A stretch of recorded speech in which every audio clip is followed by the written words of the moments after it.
Wa alaykumussalam wa rahmatullahi wa barakatuh. As-tu déjà ressenti que certains de tes efforts pour changer restaient vains, comme si malgré tes prières et tes tentatives, certaines habitudes persistaient, te retenant prisonnier?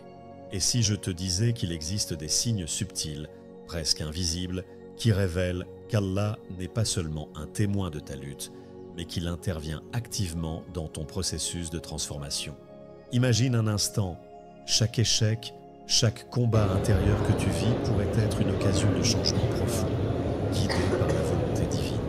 Une transformation non seulement possible, mais planifiée pour toi, par le Créateur lui-même.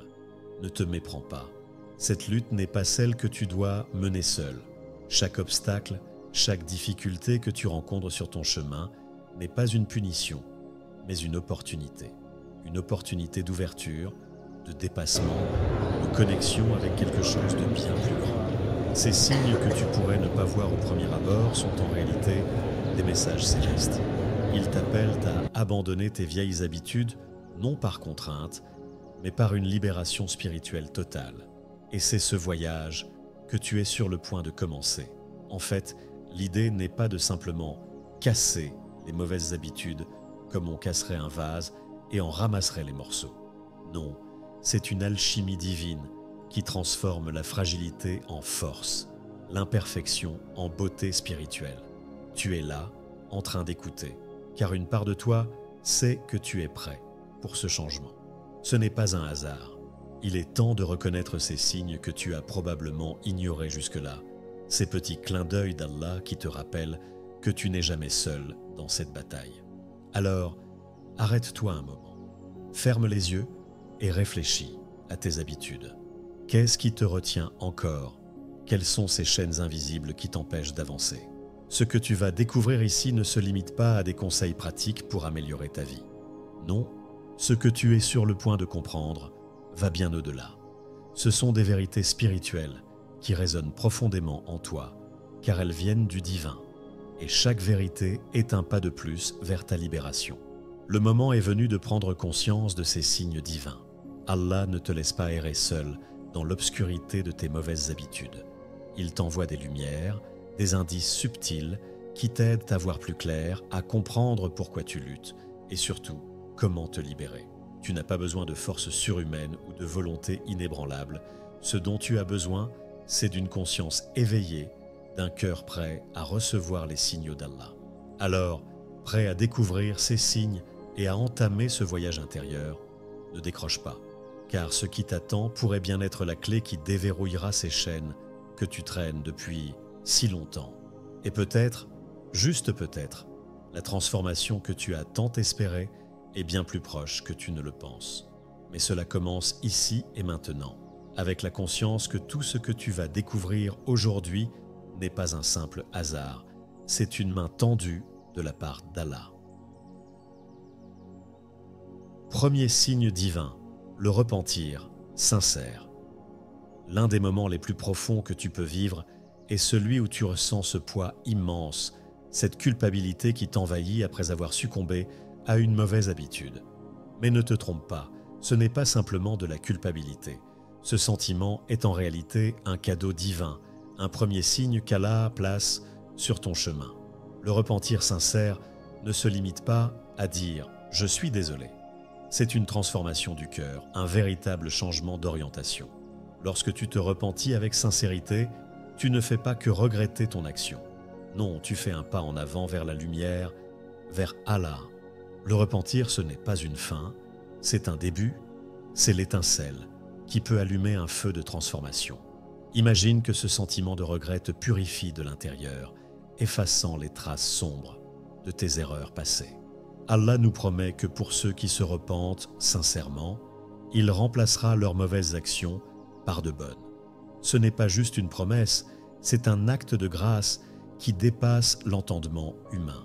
Ce premier signe est comme une renaissance. À chaque fois que tu ressens ce pincement au cœur après avoir fait une erreur, c'est Allah qui t'appelle à revenir vers lui, à te purifier, à recommencer sur une nouvelle voie. C'est une invitation à transformer ta faiblesse en force, ton péché en vertu. Mais attention, il ne suffit pas de ressentir ce repentir. il faut l'accompagner d'une action concrète. Chaque fois que tu te sens coupable, utilise ce moment pour changer. Fais quelque chose de positif, quelque chose qui te rapproche d'Allah. C'est ainsi que tu transformeras chaque chute en élévation. Tu pourrais te dire que certaines de tes mauvaises habitudes sont trop enracinées, trop présentes pour être déracinées. Mais souviens-toi que la porte du repentir est toujours ouverte tant que ton cœur bat et que ta conscience est éveillée. Laisse ce repentir être la force motrice qui te pousse à t'améliorer. Allah, dans sa sagesse infinie, sait que tu es capable de ce changement, c'est pourquoi il te donne ce signe. Ce sentiment, bien que douloureux, est un véritable trésor. C'est une opportunité rare de t'élever spirituellement. À toi de décider si tu veux l'ignorer ou l'embrasser. Mais sache que chaque instant de repentance t'amène plus près de la rédemption, plus près d'une vie alignée avec les desseins divins. Fais de ce sentiment de regret un outil de transformation et observe comment, petit à petit, Allah remodèle ton âme. Deuxième, signe divin, l'inconfort divin. Parfois, il n'y a rien de plus dérangeant que ce sentiment d'inconfort qui surgit au moment où tu es sur le point de succomber à une mauvaise habitude. Tu pourrais penser que c'est juste ton esprit qui te joue des tours. Mais en réalité, cet inconfort est bien plus profond. C'est Allah qui t'envoie un signe, un rappel que tu es en train de t'éloigner du chemin qu'il t'a tracé. Imagine ton âme comme une boussole. Elle est naturellement orientée vers ce qui est bon, vers ce qui plaît à Allah. Mais chaque fois que tu t'apprêtes à mentir, à médire ou à commettre une autre mauvaise action, cette boussole interne commence à tourner de manière désordonnée. Cette sensation d'inconfort, ce n'est pas une simple réaction humaine. C'est Allah qui, par sa miséricorde, te rappelle que ce que tu t'apprêtes à faire n'est pas en accord avec les valeurs qu'il t'a enseignées. Cet inconfort est en réalité un bienfait. Plutôt que de l'ignorer ou de le fuir, il est crucial de le reconnaître pour ce qu'il est, une chance de t'arrêter avant qu'il ne soit trop tard. Imagine un instant ce qui se passerait si tu n'avais pas ce rappel intérieur. Combien de fois aurais-tu pu t'enfoncer encore plus profondément dans des habitudes destructrices? Ce signe d'inconfort est comme un frein divin, une opportunité de te réaligner avec ce qui est juste, mais ce sentiment ne doit pas être simplement subi, il doit être utilisé. À chaque fois que tu ressens cette tension intérieure, pose-toi une question simple. Pourquoi est-ce que je me sens ainsi? Si tu prends un moment pour réfléchir à cette question, tu te rendras compte que cet inconfort est souvent la première étape vers un changement positif. C'est Allah qui te murmure que tu peux faire mieux, que tu es capable de plus. Plutôt que de fuir ce sentiment ou de l'ignorer, utilise-le comme une force motrice. Ce n'est pas un fardeau mais un guide. Laisse-le te montrer la voie vers des actions plus justes, plus alignées avec ta foi. En écoutant cet inconfort, tu t'épargnes bien des erreurs et tu renforces ta connexion avec Allah. Chaque moment d'inconfort est une opportunité de croissance spirituelle. À toi de choisir si tu veux l'utiliser ou la laisser passer. Troisième, signe divin, la quête du savoir sacré. Il y a des moments dans ta vie où tu ressens un besoin presque insatiable de comprendre davantage ta foi, d'apprendre quelque chose de nouveau qui te rapprocherait d'Allah.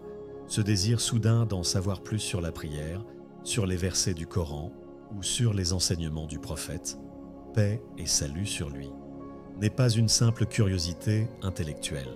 C'est un signe divin. C'est Allah qui ouvre une porte dans ton cœur, t'invitant à emprunter le chemin de la connaissance sacrée. L'acquisition du savoir dans l'islam n'est pas une simple accumulation d'informations. C'est une lumière qui éclaire ton chemin et qui transforme chaque partie de ta vie.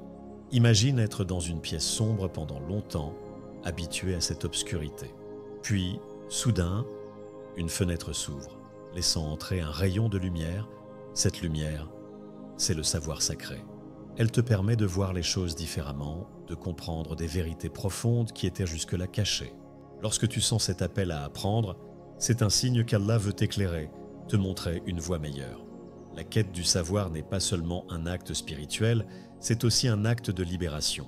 Elle t'éloigne des ténèbres de l'ignorance et te rapproche de la clarté divine.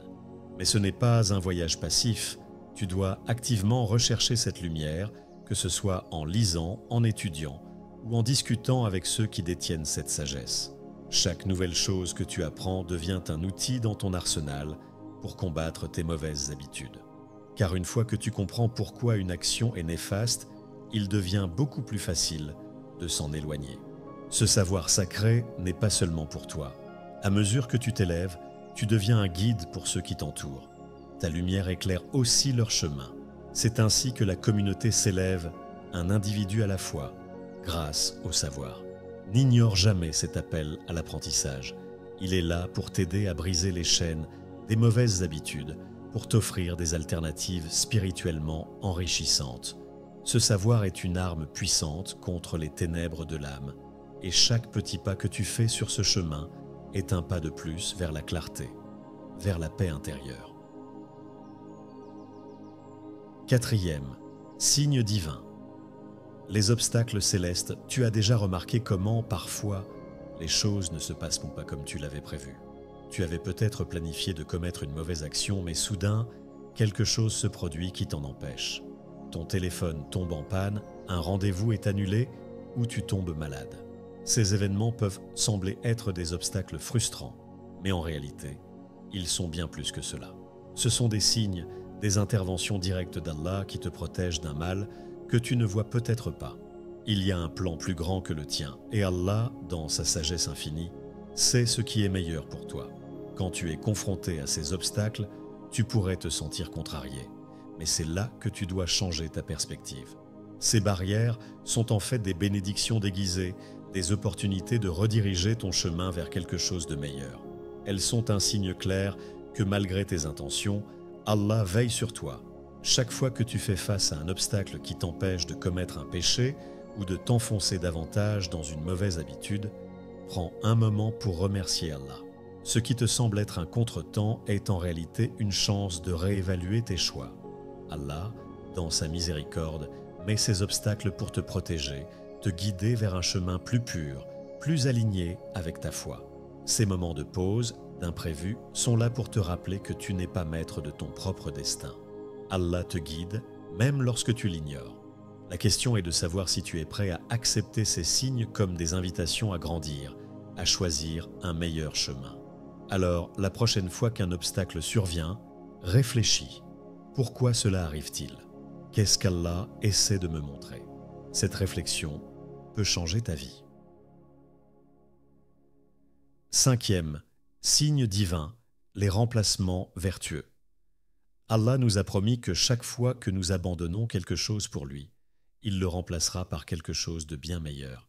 Cette promesse n'est pas simplement théorique, elle se manifeste dans la vie quotidienne de ceux qui sont prêts à faire des sacrifices pour leur foi. Ce que cela signifie, c'est que lorsque tu fais l'effort de te débarrasser d'une mauvaise habitude, Allah te donnera une alternative qui nourrira ton âme et te rapprochera de lui. Le processus est simple, mais puissant.